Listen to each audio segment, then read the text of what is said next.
Hello, everyone. Good evening, and thanks for joining us for this virtual discussion on Singapore's appetite for alternative protein. So I'm Xiao Wei, the Southeast Asia editor for Gen.T. I see some familiar faces and some new faces as well. So as you may know, this evening's session is co-organized by Tatler Singapore, Gen.T, or Gen.T for short, and our kind sponsor, HSBC Jade. So we're looking forward to a very, very fruitful discussion in a few minutes and have invited 3 individuals who are experts in the alternative protein space to be part of our panel. So we'll also hear from a representative from HSBC to highlight the bank's climate ambitions as well as sustainability strategy. But before I introduce all of them to you, let's go through some quick housekeeping matters. All right, so if you see on the screen, today's session is being recorded and the video will be posted on Tatler as well as Gen.T's web and social channels. So after the panel discussion later, there will be time for a Q&A segment. So please drop any questions that you might have for any of our panelists in the chat box, and we'll try to answer as many of them as possible. So you're also welcome to interact with each other in the chat box anytime during the session, because we want engagement and we want interaction during this session. So we encourage everyone watching also to have your videos on if you haven't switched them on, because my team will be taking some photos during the session for our post-event story and social media content. So we obviously don't want to be missing anyone out in our coverage. And also just a reminder to also keep your mics muted throughout the session. Finally, I hope that you've all received your dinner box. We actually worked with Chef Tim Mayers, I believe, Tim Mayers of Tim's Fine Catering Service to curate a 5-course meal using plant-based ingredients sponsored by Growthwell Foods, which happens to be the company that is held by one of our panelists today. All right, so before I introduce our first speaker, let's watch a quick video from HSBC Jade.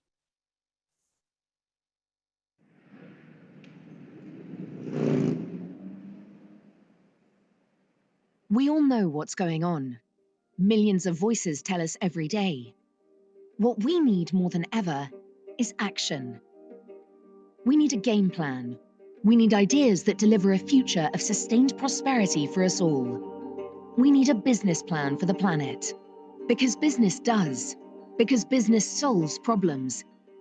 Business innovates because business acts globally. Business knows the meaning of now. Business has an eye on the future. At HSBC, we're committing between $750 billion and $1 trillion to drive sustainable transitions over the next 9 years and to support our clients all over the planet and their networks to thrive in a low-carbon economy. HSBC's target is for our own operations and supply chain to reach net zero by 2030 and to help all of our customers achieve the same goal by 2050. We believe that business can be part of the solution. If you do too, join us. All right, so I think this is a great place for us to introduce our first speaker for today. So Frances Chen is our first speaker, and she's the head of corporate sustainability at HSBC Singapore. So she's key in helping the bank to execute its sustainability strategies as well as programs. She has over 7 years of experience working in this space in the private as well as the non-profit sectors, where she has advised listed companies as well as government agencies on their corporate sustainability as well as climate change initiatives. So Frances will elaborate a little bit more about HSBC's sustainability goals and strategy as you've seen in the video. Frances, thank you so much for joining us this evening. The virtual floor is all yours. Thank you very much, Xiao Wei. Good evening, everyone. As Xiao Wei has introduced, my name is Frances. Absolute pleasure to be here, and thank you for taking the time out of your evening to be with us today. As Xiao Wei has mentioned, I just wanted to give a little context as to why are we discussing this topic today, and why is it that HSBC as a financial institution cares about sustainability and climate change. If I were to lay the context a little bit, I think the decade that we have in front of us, it really is a very exciting one. So perhaps everybody has heard about the Paris Agreement, which is a global agreement that essentially close to 200 countries have signed on to agreed that we should limit our global temperature rise to 1.5 degrees to avoid the irreversible impacts of climate change. But what people don't really know is that when we talk about Paris Agreement, most people have our eyes on, we have to be net zero by the middle of the century, which is by 2050. But actually what needs to happen within the next 10 years is that we need to reduce our global greenhouse gas emissions by 40 to 50% by 2030 in order for us to make net zero a reality in 2050. So we really do have the work cut out for us for the next 10 years. Another very important global sustainability agenda is the United Nations Sustainable Development Goals, or the UN SDGs. Perhaps you're very familiar with them. So this is essentially United Nations blueprint for how do we make our society more sustainable. And there are 17 SDGs, Sustainable Development Goals, that we have to achieve by 2030 to ensure a sustainable future. So that's another big task ahead of us. The sustainability agenda has been further enhanced by the COVID-19 crisis, or pandemic rather. I think a lot of people think that perhaps COVID-19 has taken away the spotlight and the attention from sustainability, and it's actually quite the contrary as what we have seen at HSBC.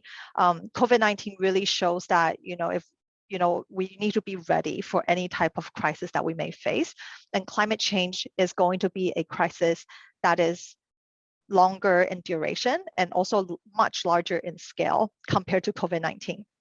So it's a question of whether, we as society, as businesses, as individuals, are we ready to face a challenge that is bigger than COVID-19? And we need to be ready for that. And a lot of business are looking into transitioning. Societies are also looking into transitioning as well. From an HSBC perspective, we definitely have seen this in the annual survey that we do with our issuers and with our investors. We're definitely seeing sustainability rising in the agenda of the businesses and the investors. And more are saying that, they're looking at sustainability not just for reputation, but it's more from both the risks and opportunities and business sustainability point of view. So what does HSBC has to do with all of this?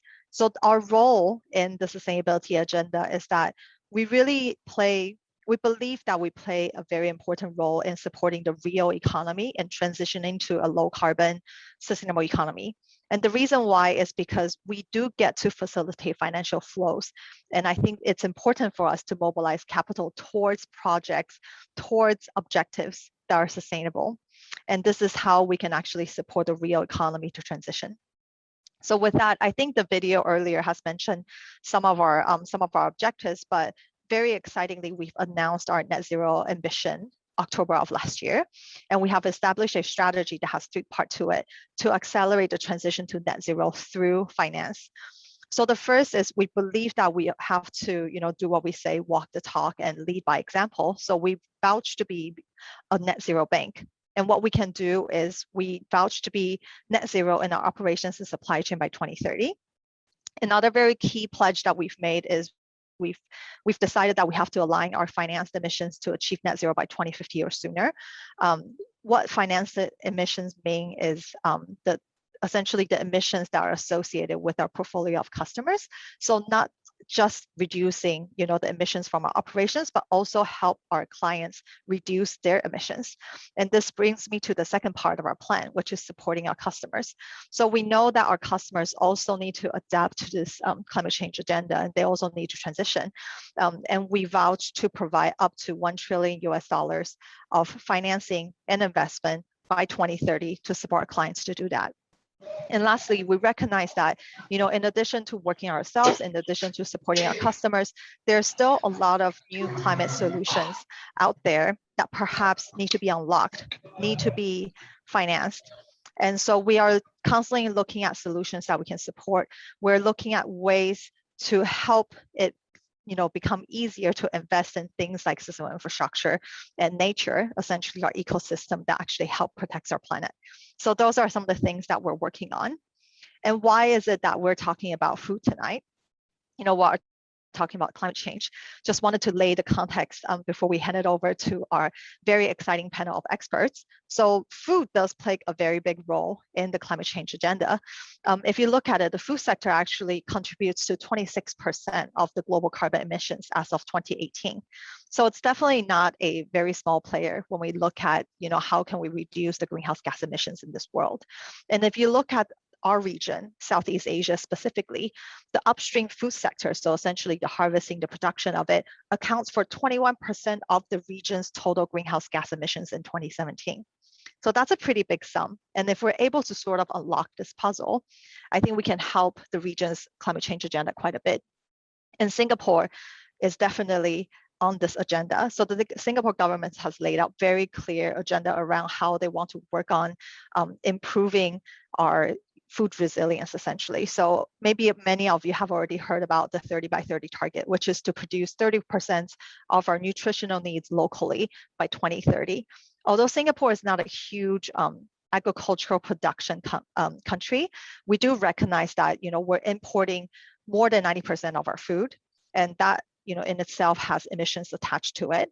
And also we need to work on whether we can be more resilient, when the days come, perhaps we cannot rely on our neighbors and perhaps we cannot import all of our food. And the 30 by 30 target is part of the Singapore Green Plan 2030, which is a whole of a nation sustainability agenda, cross ministries, very exciting, ambitious targets by 2030 in order to make Singapore a sustainable country. And on the right, you'll see a variety of public sector grants and support that, essentially the government has made it very clear that they're very keen to see how we can make it easier to produce food locally. How can we leverage innovation and technology to scale our productivity and to enhance the sustainability of the way that we produce food? And one thing that I can note on the bottom of it is that we have a regulatory approval of alternative protein, which is quite incredible in the sense that it's not you don't see it for all the countries where all the governments are willing to do this. So Singapore is definitely at the forefront of looking at how can we innovate in terms of food production. So with that, I would like to turn it back to Xiao Wei so that we can hear more from our panel of experts. Thank you. Thanks so much, Francis, for setting the scene for our discussion this evening and also sharing about HSBC's work in sustainability. It's actually really nice to see a global bank as established as HSBC kind of setting the climate goals for itself and also laying the tracks for its customers to help build a more sustainable future. So right now we will move into the panel discussion to talk about one aspect of sustainability, namely food sustainability. So we know Asia really loves its meat and we consume a lot of it. In Singapore, for example, a study found that I think we were eating an average of about 4 kg of beef per person in 2019. And we're also reportedly consuming even more chicken than that. At the same time, I think we're starting to realize that this rate of meat consumption is becoming very unsustainable and it has very serious consequences on our planet. So this has actually allowed for the rise of alternative protein industry, which is, I think, worth currently about maybe USD $2.2 billion. That was an amount that was recorded in 2019. But that's still actually quite small compared to the $1 trillion meat industry, but it's certainly growing, especially in Singapore. So this evening, we have 3 industry experts who will share their insights and perspective on the sector. So our very first panelist is Bernice, who is the Director of Food Manufacturing at Enterprise Singapore, or ESG. So Bernice plays an integral role in helping us transform our country's food manufacturing sector and also provide companies as well as startups with access to the right tools, to the right knowledge, and the right resources needed to create new foods, such as alternative proteins, and to help develop internationally competitive brands. Welcome, Bernice. Thanks for joining us. Thanks, Xiao Wei. It's a real pleasure to be here tonight. Hey, all right. So my very first question is, what's driving Singapore's openness to alternative protein, and how has that been exacerbated by the COVID-19 pandemic? Great. I think that's a great question to start the panel. I would say that for Enterprise Singapore, when we started on this journey, we really wanted to understand how we could better leverage innovation to transform our sector. And it really tied in with the industry transformation maps that the Future Economic Council was actually looking at. And previously, we had a lot of emphasis on productivity and automation, but we were realizing that the global landscape for food was really evolving very quickly, and we needed to actually relook at our strategies and ensure that our strategies were in line with the changes that were happening. So I think all of us are aware that based on the UN statistics, clearly our population is expanding at a very rapid rate. And I think 50% of that growth is actually going to come out from Asia Pacific. And at the same time, the food supply chains were clearly under a lot of duress. And we were seeing a lot of disruption to our usual supply chains. Commodities were really not flowing through as efficiently as before.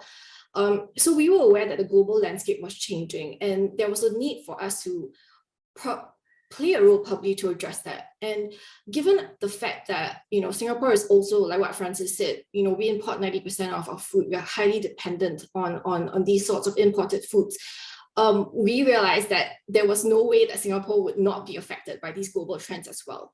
And I think we saw an opportunity then to come in and see how we could really try to do more with less. So back in 2018 or so, we launched this platform called Food Innovate. And I mean, it covers a breadth of innovation. It's not just alternative proteins, but definitely one of the key strategies was how do we drive disruption in a more structured manner, and how do we encourage it so that, we actually speed up the rate of innovation in Singapore. And I think alternative proteins was just something that fell just right nicely into that agenda. We talked to a lot of people, and it was all pointing towards this particular space. And that's why I think we were quite deliberate in trying to grow that space. So I think just now Francis mentioned that, or she highlighted earlier that ESG has a 42 million USD grant to propel this sector. Can you share a little bit more about that and how it has been going? I think that particular grant was really, if I recall, because we do have a lot of grants out there, I think this one came up from Covet last year. And it wasn't just for alternative proteins, but it was really trying to support a local agri-food tech startups as well. And I think because it was probably exacerbated by the fact that COVID really brought to front how vulnerable we were as a nation with regards to food security. And I think we thought it would be opportune to then really try to scale up and help some of these startups boost their production, because local production is definitely, as what Minister Chan Chun-Sing said in earlier press releases, right? It is one of the 3 pillars for our food security agenda as well. So we're talking a lot about food security, right? Are there any other benefits, opportunities that this sector can bring, alternative protein specifically? I'm glad you asked that, because I come from an economic agency, so it'd be strange for me just to talk about food security. Thanks for the opportunity. No problem. I think we do see that it has to make business sense for enterprises as well. And alternative proteins, as we see it, I think, Sawa, you just gave such a nice picture of the projected growth in this particular sector. It's probably 1% of the meat market right now, but I think the signs point towards it growing quite quickly. And I think in March 2021, this year, BCG did a report where they said that in 7 years, by 2035 or so, we are expecting to see like a large, I can't remember, more than 10-fold increase in this particular market. And I think when we look at that pie, we feel that given our strengths in advanced manufacturing, specialty ingredients, biosciences, and food manufacturing, we do have the strengths that would enable our enterprises based in Singapore to probably tap into that market and meet growing demand for that market. So I think what we are doing as an enterprise agency is really to try to grow the capabilities of our local industry to meet that demand, and then to also in that form grow their business as well. Okay. Is it possible for you to lay out what are the steps that the government has taken to ensure that Singapore is an attractive environment for alternative protein players to kind of start up as well as flourish? It could be local players or it could be foreign players. Great. I think the first thing to probably emphasize is that this is not an endeavor that Enterprise Singapore is doing on its own. And we can't take credit where credit isn't due. So really what we've been trying to do, and I think what differentiates Singapore from the rest of the hubs actually, is really our whole of government approach. I talked a little bit about Food Innovate as a platform. That was something that we launched that came out from the industry transformation map.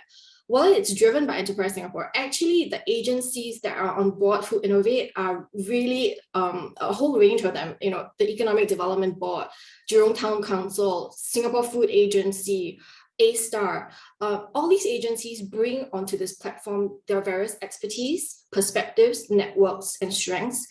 And I think that platform then becomes one way for us to sort of coordinate our strategies and ensure that, you know, if there are gaps, who is best placed to address those gaps. So maybe let me just speak a little bit about the gaps and how we kind of like try to address it. I think from the Enterprise Singapore perspective, we realized obviously that one of the key hurdles was really access to advanced technology and equipment. And, you know, for startups and even SMEs, right, it's onerous, the capex that's expected if they were to actually invest in this kind of technology. So one of our strategies was really to see how we could work with partners or how the government could maybe sort of like subsidize access to these kinds of technologies. We started with the shared facility at Bureau Lane for high pressure processing. And now we've been working very closely with JTC, Jurong Town Council, and obviously Singapore Institute of Technology to launch a new shared production facility at Senoko. Unfortunately, because of COVID, we were hoping to launch it by the end of this year, but, you know, travel disruptions, I think we are probably looking at early next year. So the whole point was to actually allow SMEs and startups to access this equipment at really probably less than market rates, essentially, so that they could pilot test some of their products. What's really nice about this shared infrastructure is because we do it together with JTC and as well as the Singapore Food Agency's blessings, anything that is manufactured in this space can actually go to sale in market. You know, it's not just for a test trial and all. So this is how we try to value add to the ecosystem. I think probably the second area that we thought would be needed to address is really the lack of financing, which is why when we started this journey and we wanted to actually speed up the degree of disruption in Singapore, we, together with Seeds Capital, which is a subsidiary under Enterprise Singapore, we set up a $90 million fund. And then we appointed 7 co-investment partners. And together with them, we really, the whole intention was to see how we could co-invest in early stage startups and start them on their business journey. I think beyond that, we also really try to leverage our own networks in overseas markets, and as well as, you know, with the MNCs in Singapore, with large local enterprises in Singapore. And we do create platforms where we can then share probably market trends and upcoming emerging areas that maybe our SMEs or startups may be interested in but may not have access to. And through those platforms, we also then try to drive more co-development of innovative solutions. So this is kind of, by and large, like a flavor of what we do. And then together, of course, A-Star, you know, leveraging the R&D expertise. How do we build the R&D capabilities in Singapore to support this growing sector as well? So this is just a flavor of what we do through that platform. With regards to A-Star, are they looking to kind of share the research and development, or is it more like building their own startups in Singapore to help us build our own startups? I think it's probably both. In fact, you probably know that they actually set aside $144 million of research funding. And I think I really like that tagline for that. They were saying they wanted to convert challenges into opportunities. So the $144 million, really, one of the priority areas that they're dedicating this funding to is actually alternative proteins. And they're asking questions like, how do we actually scale the production of these alternative proteins? How do we do it in a more sustainable way, in a more cost-efficient way?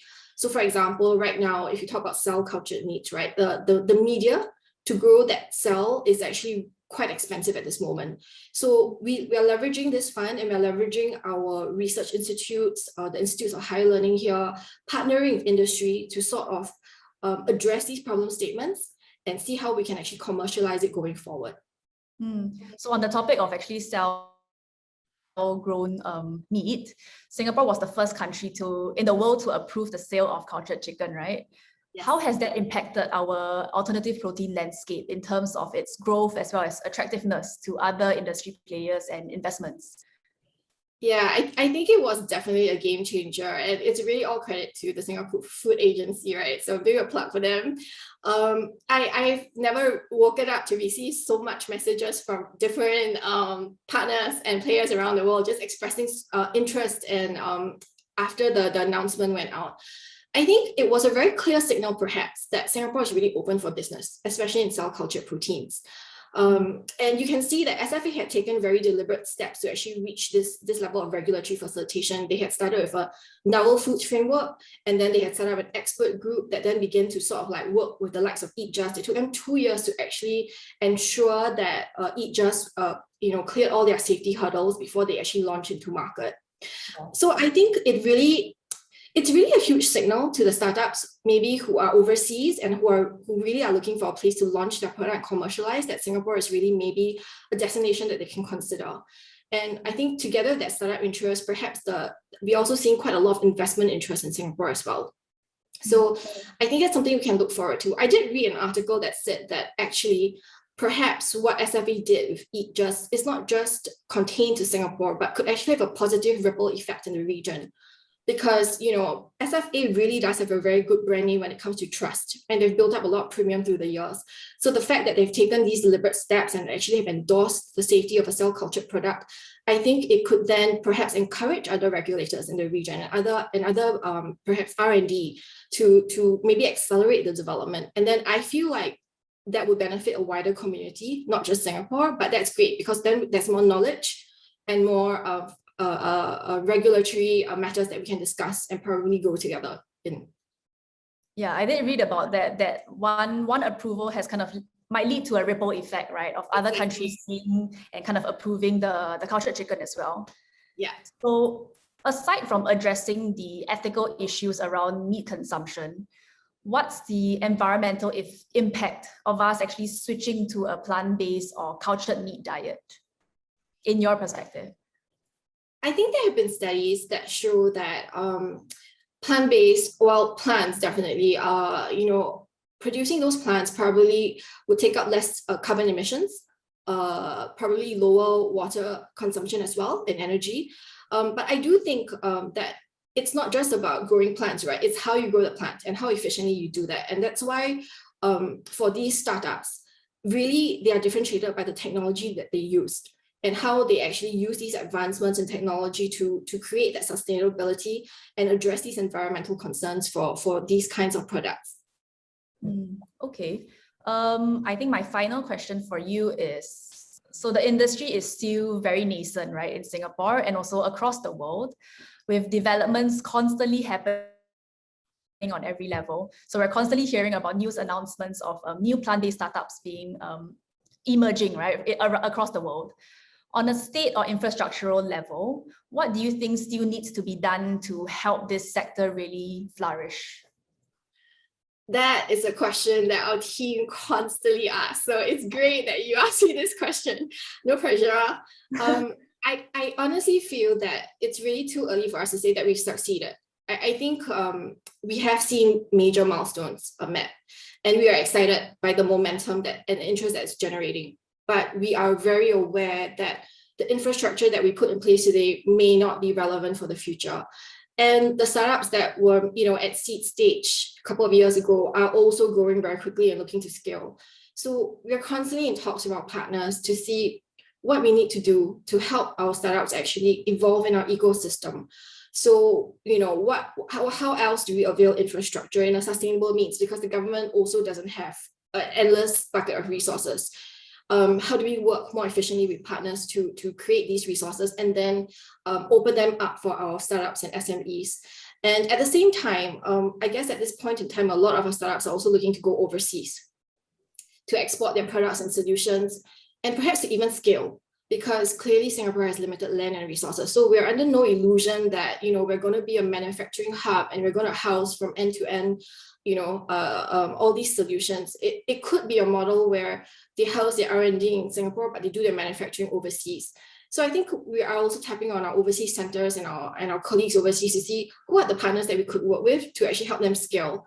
So I think it's an evolving conversation that we're having. And I think, just to put it plainly, we haven't arrived yet. So there's still a lot of work to be done. Yeah. Thank you so much, Bernice. I think that's a great place for us to end. Now we will focus on the business angle. So joining the discussion is Justin Chou. So Justin is an executive director of Growthwell Foods, a food innovation company that specializes in plant-based foods. In addition to Growthwell, Justin is actually also CEO of G Life Technologies, a seed-to-table startup that distributes fruits, fresh fruits, vegetables, as well as plant-based products to the food service and hotel industries, right? I believe, Yeah. Justin. So welcome, Justin. Thanks for having joining me. us. Yes, thanks for having me tonight.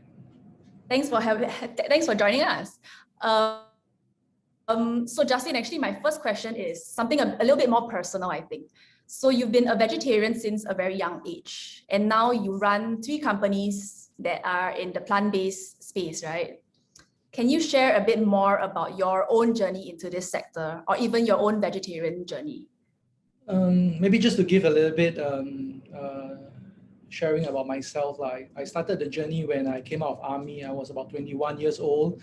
I told my parents that I didn't want to go to university because I found my mission in life. And my mission in life is really going about feeding 100 million people with healthier food and sustainable food options. And the natural option of every Singapore parent would be, don't be crazy, go to school. So instead of going to school, then I decided to become a hawker at Temasek Poly. And that was actually my first startup in the plant-based space. I told my parents I wanted to build a brand, a concept that could be beside the likes of Starbucks and McDonald's. And they said, this is not possible, don't be crazy, go to school. But I started small. I spent 2 years being a hawker in Temasek Poly before venturing in the malls. Fast forward about 5-6 years, we now have about 13 restaurants across Singapore, and we are one of the leading plant-based fast casual brands in most of the shopping malls. So that was my first venture, because I felt that there was really a need and a space and a gap where there really isn't a convenient and affordable and a high quality standard of plant-based food options in the day-to-day malls. And about 3 years ago, I took a sabbatical leave. I went around the world. I went to Israel, I went to Netherlands, I went to US, and I came back to my dad and I said, we really need to look at agri-tech and food tech. Of course, as any other Singaporean parents, they say, don't think too much, just open more restaurants, I say like, but it's about creating more impact. So I stepped down from the leadership from Green Dot. I handed it over to my co-founder, who's now the CEO, and I started this farm-to-table startup with 2 more co-founders, Wayne and Caleb. I shared with them the vision that, you know, food security is one of the biggest reasons why we should start this startup, because it's really important, because Singapore imports 90% of our food produce, and it's important that we really go to the source. We could identify the farmers that we could work with, and we could shorten the process. At the end of the day, it benefits not just the restaurants, but also the consumers. So it was a 3 years journey in this farm-to-table startup. In fact, I'm still running it with a very good team. We also have now very good supporters like Temasek, Heliconia, and Hibiscus Funds backing us in this farm-to-table journey. So while I was actually running this farm-to-table startup, we had an opportunity with one of our investors, and they shared with us like there's a lot of potential in the alternative protein space. And because many of their colleagues have tried at Green Dot, they love the food, they feel that the market shouldn't just be about the Western brands or the Western startups, and really there should be Asian formats and Asian-inspired plant-based companies stepping up to the game. And they shared with us whether we'll be keen and if there's any innovations that we are looking to explore. And that was where I started my journey as the executive director in Growthwell Foods. Because Growthwell Foods is actually founded by my dad about 30 years ago. The funny thing about the alternative protein space, and I always tell people, is people used to call this space mock meat or vegetarian food. In fact, I grew up when I was a kid. I remember many of my friends, they laugh at me when I told them I'm a vegetarian, because they say, oh, so you eat flour every day? So do you grow up on gluten? Where do you get your protein from? And that was actually something that is widely misunderstood by many of the consumers out there or friends out there, because actually we do get our protein from soy, from peas, from many formats that we could get our protein. And that's something that Growthwell Foods is now striving towards too.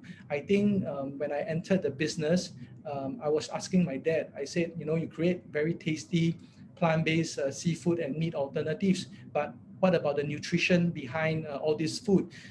Would you give this product, or would you give this concept, or rather food, to your grandson every single day? And that was where he was like, it's true. We have been working on the texture, we've been working on the flavors, but we haven't really been working on the nutrition.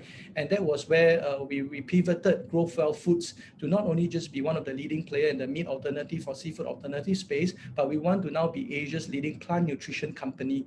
We want to bring more plant nutrition to the mass. And that was how Growthwell Foods is now starting to evolve. And actually, I would like to thank Bernice, because actually Growthwell Foods is one of the beneficiary under the ESG support for SMEs. I remember about 1.5 years ago or 2 years ago, I met Bernice and I said, we want to bring some of the best equipment. We want to bring the first commercial scale high moisture extruder from Europe into Singapore. And we believe that with our existing know-how and all this modern equipment and automation, we could bring plant-based protein or alternate protein to the next level. And Bernice has been very supportive, and I think ESG has been very supportive in this journey. Yeah. And actually, our new innovation and R&D center will be ready, I think, in September. And we're actually also being based in Senoko Food Hub. So we actually, potentially down the road, if startups want to scale up, I think Growthwell Foods will be very keen to support any startups in this journey of scaling up. Be an advisor. Advisor 就不敢当. So Justin, actually just now, Justin, before we go into the health impacts of alternative protein, right? I want to ask, so like I mentioned to Bernice just now, in the last few years, we've really been hearing a lot of news announcements of either a new product, a new startup, or new investments in this space.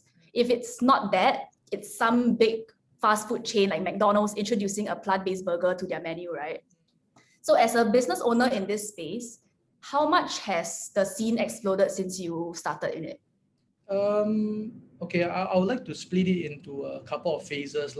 I still remember when my dad and my parents started the journey in the plant-based space, right? Maybe 20, 30 years ago, they were one of the pioneers in the plant-based space. It was actually extremely difficult because many consumers are still not aware of the benefits. They're not aware of the impact of their decisions.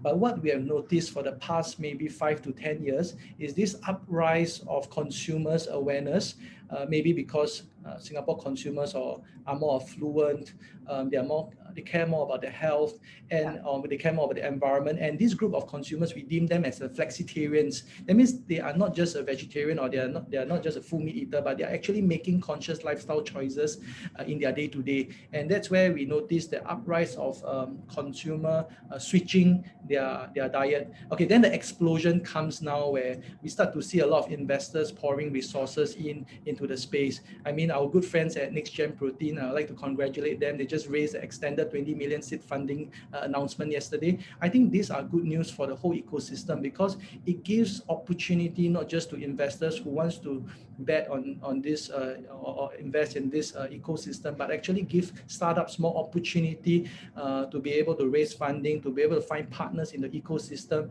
to be able to do cross collaboration. And this is something that we do see in Southeast Asia now happening, where there are more startups, there are more accelerators like Ideas Ventures, there are more investors, there are more big food companies coming in. And I think it's actually very important for this rise of the alternative protein industry. I think on your point, Christian can probably comment in a bit about capital flowing into Singapore and also within Singapore. Yep. But since the COVID-19 outbreak, right, which is believed to be actually transmitted from animals to humans, have you seen a huge spike in demand for your products, your plant-based products? I would not like to just say it's only our products. I would like to say that actually consumers now are definitely more conscious about their health. I think we try to exercise more. We try to make better choices in our food choices. And what we see is the reflection at food services now wanting to offer more healthier and plant-based options to consumers.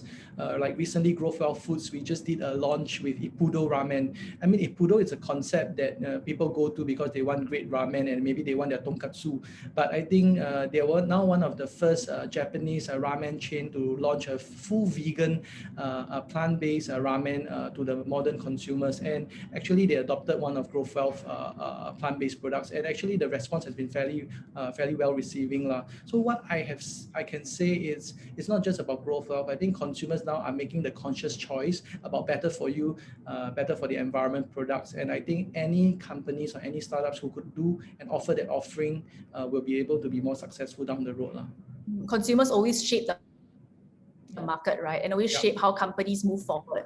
I think it's interesting to see a company like Ippudo, which is so meat heavy in their menu, to actually move over to this space and to embrace it.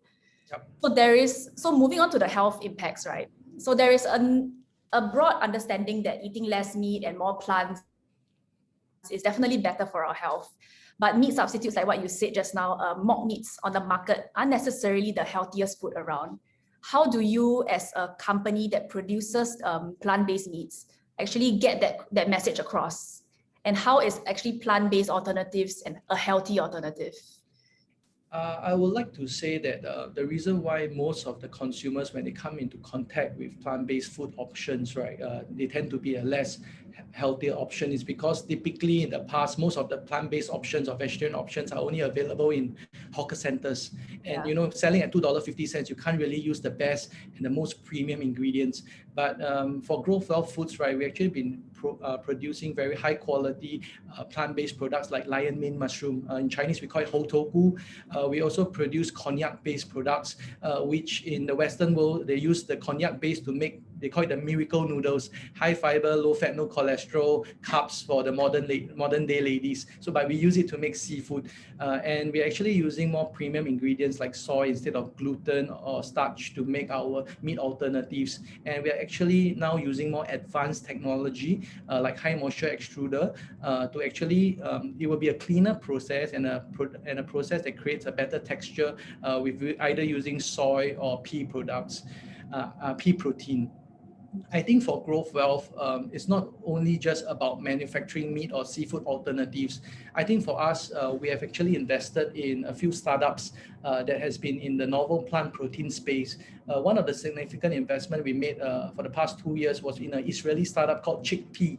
So I met Professor Ram. He's a pediatrician. He's a professor in Hebrew University on human nutrition.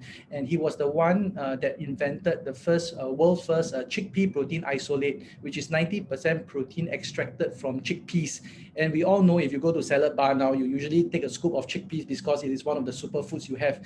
And for Professor Ram, he has actually identified chickpea to be one of the legume that has a full complete amino acid profile. And that was why he was working heavily on extracting pure protein from the chickpea legume. For us, when we met Professor Ram, we felt that the idea of spreading more novel plant protein or alternative protein to consumers with a protein that is non-allergen, non-soy, and non-GMO and full complete amino acid is actually something very interesting, because if you were to flip most of your high protein food nowadays, it is always soy protein isolate. But if we can offer down the road chickpea protein isolate, it is going to be a game changer for what we think. And that's why we invested in Chickpea. The second startup that we actually invested in is actually in the space of doing dairy alternative. And I think more and more modern consumers are now consuming brands like Oatly. In fact, my wife has a chocolate Oatly and a milk Oatly in our fridge. And that's where we see consumers evolving from just consuming traditional dairy towards more healthier and more tasty dairy alternative. And that's why we have also invested in another startup that has been focusing on taking our chickpea protein to develop very tasty plant-based yogurts and chocolate milks, for example. So I think we talked a lot about the health side of it, right? But there's also a question of how sustainable the ingredients are to use. I mean, that is being used for this plant-based products. What can you comment on that? Are there more sustainable options that we should be shifting towards compared to soy? Because I mean, there are some research that soy might not be as sustainable as we think it is. Okay, so before I go into the debate of which is better, whether is it meat or plant protein, right? I want to emphasize that actually balance in everybody's diet is the key. So even we're not here to advocate that everybody becomes a vegetarian. We are here to advocate that we should actually all be more conscious in our lifestyle choices, that we could probably go once a week or twice a week to go more plant-based, because it impacts the environment and it actually is a conscious lifestyle choice that everybody can take. I think the topic should not just be about whether is soy better or soy not good. I think soy is a very good protein. It's a very affordable protein that everybody can have in their day-to-day lifestyle. And especially in Asia culture, we grew up drinking soya bean milk. So I think soy is one of the great protein that we should all have. Me personally, I feel that there's definitely a lot of more efficiency we can have in the plant-based protein production. Right now, for example, in our chickpea, we are sourcing directly from China. We also source from Australia. We are doing the isolation process in China, and we're actually doing the production in Singapore.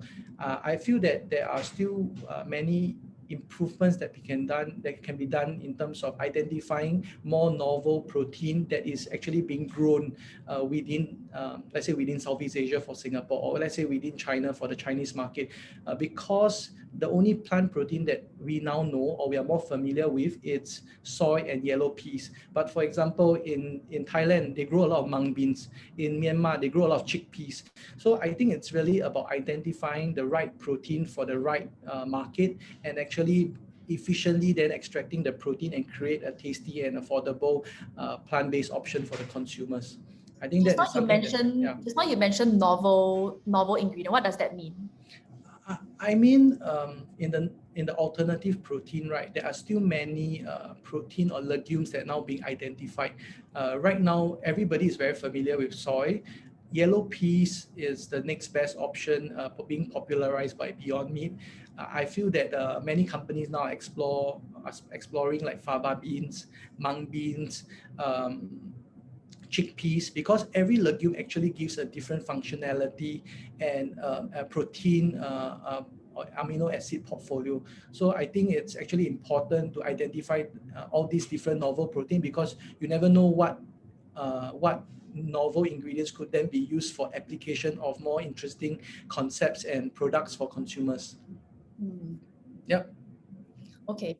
So aside from foreign players like Impossible Foods and Beyond Meats, local food companies like yours, as well as Dijia, are also in this space, right? How optimistic are you about other local companies kind of joining this sector to jump on the bandwagon in Singapore? I actually think it's great. I think it's great for consumers. I think it's great for the industry.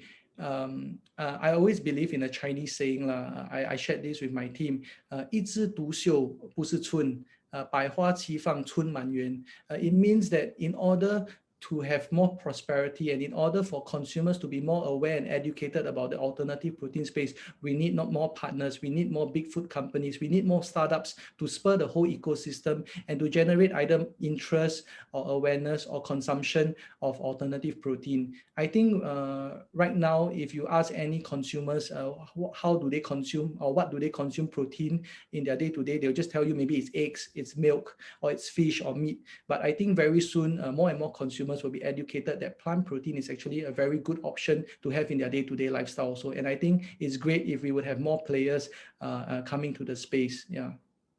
My final question is, what do you think still needs to be done to help local startups and companies in this space to prosper? What needs to be done? Of course, if ESG can still give more funding support, I think that'd be great. Just kidding. Bernice, I hope you're listening. No, actually, honestly, I think the Singapore government has been extremely supportive, whether is it getting the right government authorities to support or whether is it connecting the right investors to look into the space.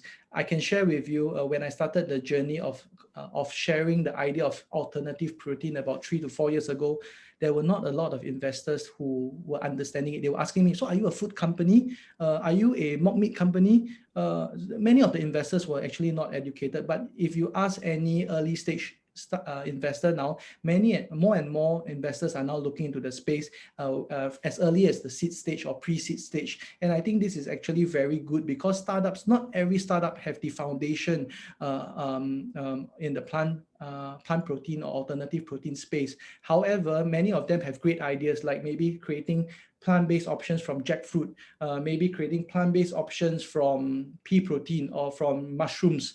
I think these are all great innovations that more and more startups can explore, and I think more and more investors are actually backing and supporting. In fact, there was also a very interesting startup I met a couple of days ago.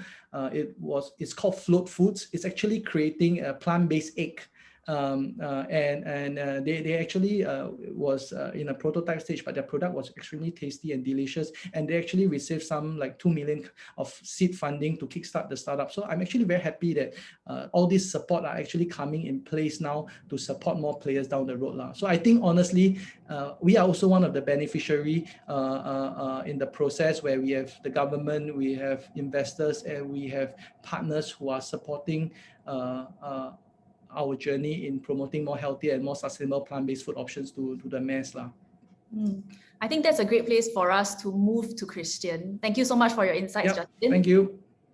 So finally, we are looking at the sector from an investor's perspective. So speaking to us today is Christian Cadeo, who is the managing partner of Asia at Big Idea Ventures. So Big Idea Ventures is an alternative protein venture capital fund based in New York, Paris, as well as Singapore, with over 50 million USD under management. So Christian is also a private investor who has invested in tech giants like Facebook and Airbnb. Thanks so much for joining us, Christian. Thank you for having me on. Thanks for joining us. So can you tell us a little bit more about your fund and why the focus on alternative protein?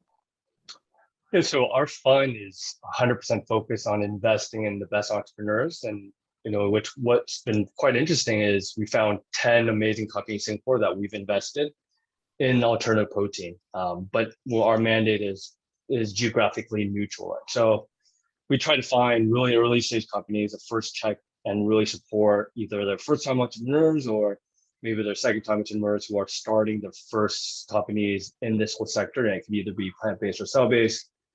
Give them investment, which is capital, but more importantly, what you'll see with a lot of these companies is they need more than capital. They need expertise, they need mentorship, they need guidance. So we have a pretty deep team of 13 members, 2 food scientists on staff that actually help these companies right from the start so that they could basically remove some of the friction it is when it's producing food products, right? Which is a lot more tougher than, let's say, doing software. So that's what we do. Just to add to that, we have 4 offices. So we have another office we're launching in China as well. So our remit is quite broad in terms of finding the best and hopefully the brightest entrepreneurs in the sector. And China has a very vibrant alternative protein market, right? It's starting to, yeah. It's interesting our fund was started 2 years ago, right? We were working with Bernice and the phenomenal people at ESG and Mr. Peter Ong, who's the chairman over there, about why we should launch it 2 years ago. And similar to the previous speaker, it was really nascent at that point. No one really knew what this was, and everyone thought it was mock meat, right? So, but what we've seen is in the last 2 years, Singapore's obviously scaled it dramatically, but other markets have as well. And to your point, yes, China has definitely gone to bat, using an American term, where they're putting a lot of firepower and a lot of muscle behind this. You're finding a lot of great entrepreneurs there who move really quick as well. So yes. So is there a specific, is there a specific area of alternative protein that BIV is investing in? Because I know there is a whole range of different types of alternative protein, from plant-based to cultured to insect protein. Are you guys looking at insect protein by any chance? Or is just... We're not. No, and we aren't, and we are not necessarily because there's something bad with it. In fact, I think there's many benefits of insect protein, right? So our fund's mandate, we have some of the largest institutional investors who are invested in our funds: Temasek, the Bell Group, which is a French cheese company, Meiji Holdings out of Japan, Nora Holdings, you name it. So there's a bunch of really large strategic companies into our investor fund. There's also a bunch of family office, similar to people on our fund as well. And the first thing when we started was there's a clear mandate from some of our investors, and I can't name names, was really if we're looking at alternative protein, they would only be interested if we are tackling plant-based, cultivated, also known as cell-based and fermentation. No insect. And you may ask why no insect? It was really simply a couple of things. One, predominantly, it was a mission-driven request in the sense some of these investors felt like insects are actually animal as well, which they are. And therefore, we won't be able to invest in companies that do that because it is harming animals. And then to a lesser extent, kind of we have somewhat more Western bias, including myself, which is, I just don't think insect protein will ever scale, at least in the Western market. I mean, even maybe for agriculture, for food for agriculture, perhaps, but I think for consumers and so forth, there's always this ick factor, at least in the West, right? So again, we were biased by that. That being said, we think it's a great sector, and there's some amazing companies, including in Singapore, that do good stuff on insect protein. Yeah. What matrix are you guys analyzing when it comes to investing in startups? Is it similar to how you would analyze any other startups with investment potential? It is, with one exception. So I'll just kind of go through it. And frankly, it's not rocket science. I think any other venture capital fund is going to go through this matrix of evaluation of when do you pull the trigger and put capital in. Granted, each firm has their own proprietary method of how you stack rank kind of this bake-off to get to that one investment, including ourselves. The basic gist of it is really a couple of data points, especially at the early stage, right? The early stage, there really isn't what you call comp or comparable. I mean, you can't compare their top line, their margins, because none of them have any margins. Most of them don't make any money, right? So, or make zero any money. So kind of the matrix of variables we measure is, number one is the founder. Really simple. Does he or she have the hustle, the tenacity? Do we trust them? Do we have the vision? Do they have the foresight that we think are a bankable founder? And most importantly, can we work with them for the next 3 to 10 years, because the exit window will take that long? So that's number one. Number two is the total addressable market. Are they creating a product that is big enough where it's going to be a sustainable business? Right? So that's number two. Number three is their product portfolio, and as well as their team composition. Do they have the right team members? Is it just a bunch of tech people trying to figure stuff out, or is it people who actually have some, experience in manufacturing, working with extruders, right? Having nutritional information. So this team composition, are they strong enough to actually deliver a food product that people actually eat?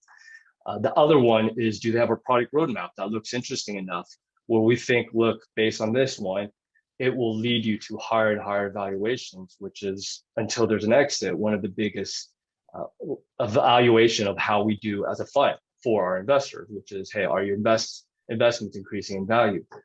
And then the last one, and I say this very seriously, is does a product actually taste good? And I think that's one of the great things where, in fact, everyone in this call is trying out that box that was set by Growthwell as well as HSBC, right? And I tried it out, and I think it's fantastic as well. But does the product actually taste good, right? And I can tell you across the board, I've tasted many phenomenal products, but then also tasted some really crappy stuff as well. So I think one of the things I really love about the sector is you have that qualifying factor right off the bat, and you also get to eat a lot of food. It's visuals as well as texture as well as flavor, right? Exactly. The nutritional aspect of it, the texture of it, right? The composition of it, the ingredients. Is it too processed where we don't think we can get it down to a cleaner label? So you're absolutely right. Okay, so the Good Food Institute actually reported that some, I think $3.1 billion was invested in alternative protein last year. So that's, I think, 3 times more than what we saw the year before, and more than half of the total that was invested in this sector in the last decade. How much of that pie comes from Asia? Well, I mean, don't quote me on this, right? And so this is more almost like this, right? But my gut says it's a small proportion of that. It really is. I mean, I'll give you a quick example. We're closing a deal this Friday where they've raised, it's a Series B, and they raised $50 million in like 2 weeks, right? And now they're worth $250 million, right? So I think there's another company that we're working on potential investment, out of Israel, and they're raising $200 million. So you can see some of these other markets are raising significant amount of capital and eating a big chunk of that pie. But here's the thing: is that pie is not static in any way, shape, or form. In fact, I think that pie is going to accelerate, and you're not going to have this whole issue of a law of large numbers. As you know, as the number gets bigger, the growth rate slows down. In fact, I think it's going to be the reverse, at least for a couple years, where that number is not only going to get bigger and bigger, but that growth rate will accelerate. And I'll tell you simply why. Is really when we look at the spectrum of people investing in this sector, we're seeing a lot of VCs and institutions coming in where before they never invested in their thesis, right? So, I think the other speaker had mentioned the company Float. They raised money from a VC fund here in Singapore. And that VC fund I know quite well, they've never invested in food. And that's a great thing for all of us, right? Is when venture capital, including ourselves, or venture capital whose thesis has never been in food, decide to get in, because then that means they're infusing more capital and you're going to find more founders for the most part. So what about Singapore? What is our current market value and future projections, do you think? Yeah, I think as a proportion of that, I'll give as a percentage. Probably the best way to do this, I'm just going to use data because I'm really data driven, right? So one of the best ways to think about it is when we look at our portfolio, we're a global. I think you can use this as a good barometer because number one, we're a global firm. In fact, we don't have a geographic mandate to invest in anywhere. In fact, we'll invest in anywhere as long as they fit those 4 criteria I mentioned, right? So you can look at us on a smaller scale as a barometer in terms of, okay, where is the capital flowing into, right? And I'll give you the data. So when we look at the data, we've made 44 investments globally in the last 2 years, right? Of the 44 investment, 10 of them have come from Singapore. I'll caveat it, that's a higher proportion than for sure the global, because you can't say 22% of the amount that you mentioned, GFI, came from Singapore. There's nowhere near that, right? But I think if you discount that, you can see that Singapore is definitely growing that pie, and if I had to take a random guess, I'd say probably at this juncture, maybe about 5% is coming from Singapore, but that number will grow. And as I said before, it'll accelerate even faster. So in Asia, is Singapore considered one of the more mature markets amongst all the nascent markets in alternative protein? I would say, I don't know if you mentioned Southeast Asia, but if you did say Southeast Asia, I would actually change that and say Singapore is the leader in Asia as a whole, and frankly, probably a leader in some Western markets as well. I think what ESG, Bernice's team is doing, Mr. Peter Ong is doing, who had a call earlier today, what they're doing is really driving Singapore ahead dramatically, right? They're putting all their muscle, from SFA to ESG, from capital and so forth into it. So I think Singapore, by all means, definitely is a leader in Asia. And like I said, in some regards, some of the Western markets as well. So like what you said, right? The sector has really attracted many high profile investors, including Temasek. We also saw Bill Gates as well as Li Ka-shing investing in this. As a private investor yourself, or maybe from a VC perspective, what do you think we need to know about investing in this sector that we don't already know about? Yeah, I think that's good. So, I was quite fortunate where you mentioned 2 names. I worked at Microsoft for many years, so obviously Bill Gates found that. Obviously, I've never interacted with him at all. I wish I did. And then I was fortunate where I was one of the first employees overseas with a company called Eat Just, where Mr. Li Ka-shing had made a super early investment. Well, actually, it was Miss Lena Chou who runs Verizon made the investment really early on, right? So I was able to get that insight. And then, as you mentioned before, I'm also a personal investor. As you mentioned, Facebook, Airbnb, I invested before the IPO. Obviously, anyone can invest now and stuff like that. So I think really is simply this: is in food, you're dealing with atoms, not bits. And what I mean by that is with tech investment, which is where, frankly, most of my personal investment has been in, it's a lot easier to evaluate businesses because at the end of the day, any business could be started from 2 individuals in a garage. They could just code up a bunch of software and create a company and can scale it globally. It's quite easy to make. I wouldn't say easy, but it's a lot easier to evaluate. Are they going to grab that traction? Are they going to be able to grab basically, do they have product market fit? Are they going to be able to scale, et cetera, et cetera? Quite easier than that. Food is a whole other different story, right? Because just because you created a phenomenal food that just tastes amazing, that's only the beginning of that battle. You got a whole war to go, using an analogy, right? You got to be able to produce the product. You got to make sure that regulatorily you're approved to go in a specific market. You got to make sure that retailers carry your product. And finally, you got to make sure consumers actually like it, right? So there's so much more to value. So I think as an investor, I'm super biased in this because I work at a VC fund, is when it's at the early stage, which frankly, you're going to get a lot better valuation, because what you'll see is as it gets, well, there's a lot of inherent benefits on early stage. Early stage, obviously, valuations are a lot more significantly more reasonable. Number two, you're able to actually make investments, because once a company starts scaling up, it's really hard for high net worth individuals and family offices to get in if they're a hot deal. I'll give you some examples. So early stage, it makes a lot of sense to get into investment. But the flip side of that is if you're an individual investor or even a family office, if you don't have a core expertise in food, marketing, distribution, if you don't have access to food scientists, how do you know if this product's defensible or not, right? It's someone who created it in their kitchen, right? You can't patent recipes. So do you know is something where someone can easily emulate it? Do they have that brand velocity and so forth? So if you want to get early investments in food, I highly recommend that you would invest in a fund that does have that core expertise. As I've mentioned before, I'm quite biased in that regards because I work at a fund. Now, I think the flip to that is if you don't want to do the fund, if you want to get into the sector and the sector has a lot of growth, including exits, then on the later stage is a lot more compelling because there's a lot more risk mitigation. The business is already kind of panned out. You can just have comparables, and it's already gotten a lot of traction. The challenge with that one is once a company gets big enough, and I'll give you an example, the deal that we're closing on Friday in a couple of days, they raised $50 million US. And this is a Series B, by the way, not even like a Series C or Series D. They raised $50 million, and that closed in 3 weeks. Number two, it was all inside investors before that. So if you're a brand new investor, no matter how much you want, they would not get on that. And number three, when they take the money, they're only taking money from either someone strategic that they really want, or someone really prominent. Example, this company took money from Jay-Z, which is a hip hop artist, and also a guy named Alex O'Hannon, who's a co-founder of Reddit, and he's married to Serena Williams, the tennis player, right? So it's really tough to get in at that later stage. So what do you do? So then effectively, you're kind of you basically have nowhere to go. So I think it's quite challenging in that regards in terms of investment in the sector.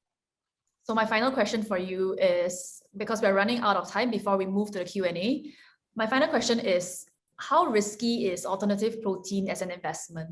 So I read an article where a hedge fund manager actually said that the investor craze surrounding plant-based meat is similar to the early days of the cryptocurrency. Do you agree with this? Hey, that's a good thing, right? Have you seen how good Dogecoin is? It's gone up like 1,000,000%, right? So yeah. I assume he's saying that in jest or in mock, which is a stupid thing to say because the returns in crypto have been phenomenal. So probably, but reading to what he said, or he or she said, I'm assuming he's saying that in a bad way, right? So if he's saying it in a bad way, then all you got to say is look at the returns in crypto, right? So clearly you're wrong. But if he's saying it in a good way, I would actually agree with him. I would say like we're really at the early stages of something that fundamentally is going to change the way we eat.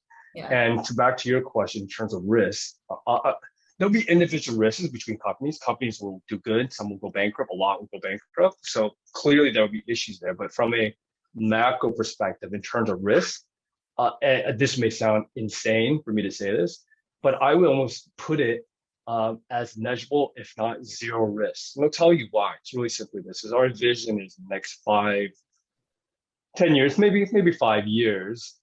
The products you're going to see alternative protein products where it's almost indistinguishable between an animal protein product. What I mean by that is you give someone a beef patty, and you give them one that's made from cow, and then you give one that's made from plant, they're not going to be able to tell the difference. In fact, I'd say at this point, a lot of large companies like Impossible, which I'm a shareholder as well, but Impossible Beyond, they're getting pretty close to that, right? So in 5 years, the product will be indistinguishable from consumer. You would have no idea which is which. But then you have the benefit on the plant-based side of it's going to be cheaper, because when you remove the most expensive part of the process, which is the animal, obviously it's going to be cheaper to produce this product. And number three, it's going to be healthier in some regards. Yes, I know right now it's still highly processed, but that process, and we can always talk about later on how that will change as they optimize the product. So if you give a consumer a product where it tastes the same, but the plant-based product is cheaper and it's healthier, there's no one in the world that would ever choose the animal unless they have some like weird obsession of eating a dead animal, which maybe there's a small minority that want that, but everyone else is going to choose the plant protein. And if that's the case, then there is zero risk. Effectively, all animal protein is going to be switched to plant-based protein because consumers don't care. They just want something that's cheap, tastes good, and is healthy for them. And if that's the case, then there's zero risk. Yeah, I did an interview with Josh Tetrick from Eat Just actually, and he said that his eventual goal is to not call his product cultured chicken because eventually it's going to just be called chicken. So I think that's similar to what you just said, right? It's going to be mainstream, and customers are gonna select the cheaper, the better tasting option. Incidentally, Josh hired me back in 2014, but that's a whole another story. So, and I worked for Josh for 3 years. So. But he's absolutely right. In fact, I would expand on that is why does the nomenclature have to just stay with what's typically food right now? Because the nomenclature is tied with an animal. In the future, what we personally think is, and this may sound really sci-fi and far off here, but you can have it where consumers can have a 3D printer at their home and print some different variety of food product because they have the cell line and they can just produce it themselves. So we may expand the nomenclature of meat to expand outside of typically what we've known before, which is derived from animals. You may have something called, I don't know, just make some name like grande or something. And that's a variety of meat that has this kind of texture, tastes as well, and has these nutritional benefits. So he's absolutely right? So I think and the last thing I'd say is, here's the really fundamental key is in the future, you're not asking consumers to sacrifice anything. And this is really why I think this is different, because we've had mock meat for hundreds, if not thousands of years, right? So people ask, well, what's the difference between back then and now? And it's fundamentally simply this, is in the past, you ask people to sacrifice their taste profile to eat mock meat because it all sucked, right? For the most part, it was horrible, right? But now you're not asking anyone to sacrifice. As I mentioned, you go out and get an Impossible and compare it versus a burger and Shake Shack. Well, maybe not that Shake Shack's great, but something else, you can't tell the difference for the most part, right? You're not asking them to sacrifice. And I think that's the key, is when you're not asking consumers to sacrifice and you're appealing to their selfishness, which is they want something cheaper, but also their health aspect, which is makes them healthier. And by the way, you have all these ancillary benefits, right? You're not killing as many animals, your carbon reduction. How can you go wrong with this, right? So I think Josh is absolutely right. All right, I think that's all we have for the discussion. Thanks so much, Christian, for sharing your insights and also your wisdom on investing in alternative protein. So right now we will proceed to the Q&A because we have a lot of questions. We will try to answer as many of them as possible, but I think we are a little tight on time. Okay, let's see what we got from the chat box. I think we can start with a relatively simple one. So from Serene as well as Benjamin, good to see you guys. So I think this might be a question that is more relevant for Justin. What does alternative protein consist of? So we spoke about this quite a bit already. How much does it cost to actually produce alternative protein products? Justin, maybe you can comment. Oh, Justin, is he? Oh, I think Justin might have dropped out. So I think let's move to the next question before he comes in. Okay. We have a next question from Adrian Pei. I think this question is more relevant for Bernice.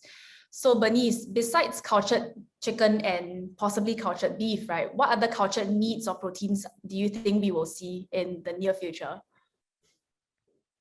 Thanks. I think we're going to see quite a range. We do have companies like Shoot Meats that are already doing cell-cultured seafood, Turtle Tree Labs that are doing cell-cultured milk. I think that the range and the variety of cell-cultured meats will probably grow in the upcoming years, and especially for the Asian demographics, right? We're not so used to just constantly eating cell culture in the form of patties or like nuggets. Probably we will want to see it in the form of minced and strips, so that it's more like compatible with our Asian cuisine as well. Okay, thank you so much.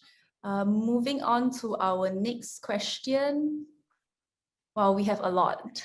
Sorry, just give me a little bit of time to just go through all of them. Okay, we have a question from Serene Leok. So her question is more on recommendations of plant or alternative protein for different age groups, from infants to young children to teenagers to young adults. I think the consumption of alternative protein, does it affect different age groups? Should children be having alternative protein because most of them are relatively processed, or is it completely safe for any age group? Maybe we can get Justin. I think sorry, Justin is back in. Hi. Hey, Justin. So I think my Wi-Fi had some issue. Okay, no worries. So actually, we have a question that might be more relevant for you as a producer and manufacturer of alternative protein. So we have a question from Serene Leok, just repeating the question for his sake. What's the recommendation for alternative protein consumption by different age groups? Is it safe for infants and also young children to consume, or is there no issues with that? Okay, to be honest, I'm not medically trained. I think my Professor Ram will be the best person to answer that from a pediatrician point of view. I think if we can, I think for every adult, protein consumption, it's about 20 to 30 grams a day. And I think that's something, I think it's like 80% of your weight or something like that. And actually, protein can consume from eggs, can consume from dairy, can consume from alternative protein. So my best advice is, of course, have more plant-based alternative protein as part of the diet, but it's also okay that we adopt a balanced and flexible diet. Yeah, so I think I cannot specifically say how much gram you should eat for yourself and how much you should give your kids. I think that I will not be in the best position to talk about the nutritional requirements of an individual.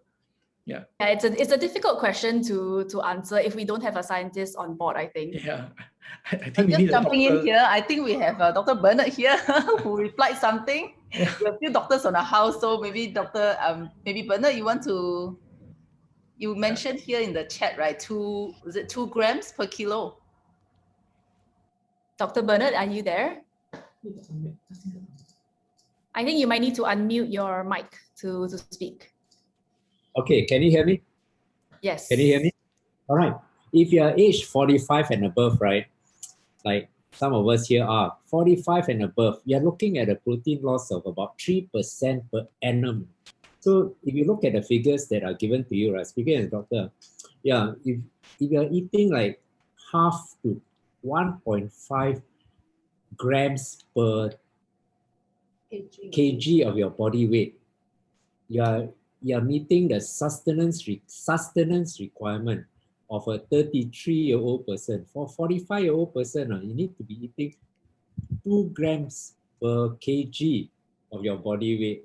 So you have to deliver this protein. So I'm really hoping that artificial meat, whatever you give me, like plant meat, whatever, I don't care. But you have to deliver the protein. You deliver protein, you win. You don't deliver protein, you lose. You cannot tell me that you need to eat 3 pounds of your meat. No, I can't eat so much left. I need to eat like half a pound of your meat, right? In reality, and don't starve myself. And it delivers 2 grams per kg. Okay, thank you so much, Bernard. Maybe to add on, I think most companies are trying to deliver 20 grams of protein for every 100 grams of product. So I think this is like the gold standard where consumers with a piece of patty or a few nuggets could get 20, 30 grams of protein. I think this is some of the standards that companies are working towards, to even like Growthwell. Yeah. Thank you so much, Justin. Christian, I think I have a question for you actually. This is something that I wanted to ask you during the discussion. Are there any specific alternative protein companies that you're looking at or have invested in as a private investor? That maybe, I think we have some interested investors here who may not have invested in anything yet, but they're keen. Any recommendations? Yeah. Well, so from a plant-based sector, I'm a private investor in Possible Foods, right? So, but outside of that, the rest of my portfolio is comprised of where I work for, because I get a percentage of that. So I could recommend those companies, in terms of some really amazing companies that we've invested in as a fund. And I'll just give a couple of names, here in Singapore. One company in Singapore which is doing really fantastic is a company called Confetti Food. It's actually our second investment we made globally, out of Singapore. It's ran by a lady named Betty. She created these amazing plant-based chips that has a process that allows you to retain most of the nutrients. So I don't know if you know, but when you make potato chips, you put it through the cooking process, you actually lose a dramatic amount of portion of nutrients, as well as you also put oil and stuff. So it's pretty horrible for you, right? But she came up with a process that retains about 80% of the nutrients, and they're quite colorful vegetables as well. So we made investment in her, and she's doing really fantastic as well, right? So I think there's a whole bunch of them. If you go on our website, bigideaventures.com, you can see our list of portfolios, and you can always reach out to us. We're happy to make introductions. Thank you so much, Christian. We can go for one last question. So Susan Pei has a question on how long would you foresee it to take for alternative protein to cost lower than regular fresh meat? I think maybe Bernice or Justin, you can take this question. Bernice, you go first. Sure, I'll try. I think this is the winning question, right? Because I think a lot of question. consumers want to know this. Yeah, so this is really the winning question. I think you talk about mainstreaming cell culture alternative proteins and all, right? Consumers will look at, I think, two key things. One, okay, maybe more than two key things, because Christian talked a lot about taste, and I personally agree with that. But clearly, I think price is going to be very important, of utmost importance. I think at this point in time, I think a Billion just did a study on the pricing of alternative proteins vis-a-vis meat in Singapore, and clearly there is still a price differentiation, but it is narrowing. And I think for us, we are really trying to see how we can help to lower that cost by making sure that the scale up is a lot more efficient. Which is why what Justin talked about in terms of infrastructure and advanced equipment, technologies and whatnot is something that we're looking at, and we're trying to see how we can support our industry to actually embrace that, to ensure that the scale up's a lot faster. One of the things we're realizing is sometimes startups actually don't need to invest in that technology on their own, because what we're encouraged by is that some of the larger food manufacturers in Singapore are also trying to pivot away from their traditional food portfolios. And they're actually willing to work with startups to help them scale up their production as well. So I think we're trying to look at different means and different forms to actually reduce the price for consumers. But at the same time, I think there's probably a lot of need to actually do a lot more consumer awareness about what this food is about. And I reading through the questions in the chat, I think one of the key takeaways is also the nutritional value of this kind of food. And I think that will be eventually a huge differentiation between the plant-based foods that really do adhere to certain nutritional content and those maybe that are a bit more heavily processed. So for now, while nutrition may not be the main differentiation for a lot of consumers, I think in the long term, it's going to be. And I think that's something we're also paying attention to. Yeah, then maybe to just add on what Bernice said, I think Growthwell, we are working on two tracks. I think we are striving towards being at least a price parity with meat. It's extremely difficult to do because we all know meat has a huge economy of scale, and that's why they're able to drive costs down. For us, I think we really need to work with automation, especially to be producing in a country like Singapore. That's why our latest production plant in Singapore, our Food Innovation Center, is going to be almost fully automated from processing to all the way to packing. So I think through that, we actually can reduce the amount of labor needed in between process and packaging. So I think that will drive costs down with automation. And I think second thing that Growthwell is doing very differently is we're not relying on a third-party contract manufacturer. For us, we're actually slowly controlling the different stages within the value chain of the plant protein space. We are moving closer towards the source. We are moving down towards creating our own raw materials, our own texturized vegetable protein or high moisture extruded protein, and we're going down closer to the plant protein isolation. So I think being able to eventually have control over the full value chain allows the cost to eventually come down, and that is something that Growthwell is also striving towards too. And the last thing is, I think consumers eventually will have to choose between quality products, whether is it meat or plant-based, because most of the nuggets we enjoy and we buy from the supermarkets are actually chicken scrapes plus many other things. So, and that's why they're able to sell like maybe $6 or $8 per kilo. But I think right now consumers are really, they have to be aware that certain choices might be more healthier compared to some of the existing meat options. So I'm just saying that awareness is so important. Yeah. And that's something that, right? Awareness, knowledge, I think, for the customers. Yeah. So that's all the time that we have tonight. Thank you, speakers, for taking the time to share your knowledge and perspectives on the state of this very fast-growing industry in Singapore. Thank you to HSBC Jade as well for supporting tonight's virtual discussion and also showing us that big companies actually do care about sustainability. And finally, thank you to all of you who are watching for your great questions, for your very enthusiastic conversations in the chat box, and also for being part of this conversation. So we hope that everyone's walking away with fresh perspectives and hopefully a renewed sense of motivation to weave in some meatless days into your lifestyle. So if you have any further questions for any of our panelists, feel free to reach out to the Tatler team. My Tatler colleagues are here, Laura and as well as Kellen. So you can reach out to us anytime and we'll follow up with you on that. So finally, if you are intending to post anything about tonight's event on social media, you can tag us at Tatler Singapore, as well as Generation_T_Asia, as well as HSBC at HSBC. You can also use the hashtag HSBCJ. Thank you, everyone, and have a great evening. Thank you. Thank you. Thank you.